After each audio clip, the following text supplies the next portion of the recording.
Multiple moves made in Alabama in recent years highlight the woke culture war's effect on education. For example, a new Alabama law as of October 1st of last year bans funding diversity, equity, and inclusion programs at public schools, universities, and state agencies, and bans teaching divisive concepts. My fellow Alabamians. The state classifies divisive concepts as assigning fault, blame, or bias to any race, religion, gender, or teaching that individuals are inherently responsible for atrocities that happened in the past, like slavery. The legislation is tied up in court now after some University of Alabama students and professors challenged it. Senator Will Barfoot, who led the legislation, didn't respond to my request for comment, but Governor Ivey was quoted after signing the bill, saying in part, she refuses to allow bad actors on campuses and other places to go under the DEI acronym, using taxpayer funds to push a liberal political movement to counter what most people in the state believe. Another move that has sparked ongoing intense debate in the woke culture war is the controversial ousting of Dr. Barbara Cooper.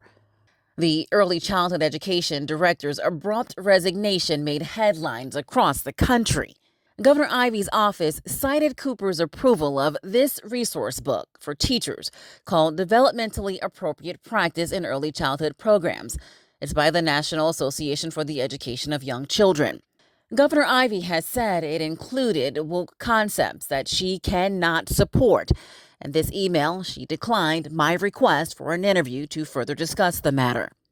She shared in part this statement with the Alabama Reflector, saying in part that woke concepts have nothing to do with properly educating kids, and the state wants to focus on reading and math.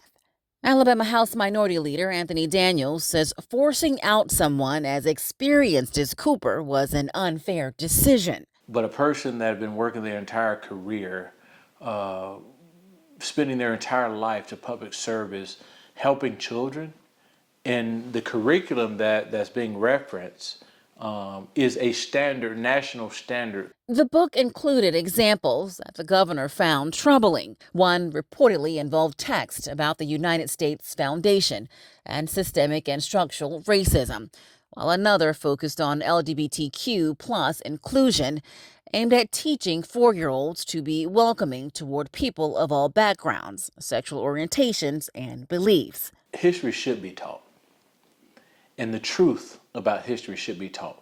While some who allegedly complained to Governor Ivey about the resource may feel it crossed a line, others, like Daniels, believe the real issue lies in the way the state handles education, including decisions made about who gets to decide what is appropriate for children. I've never been raised to dislike or hate anyone.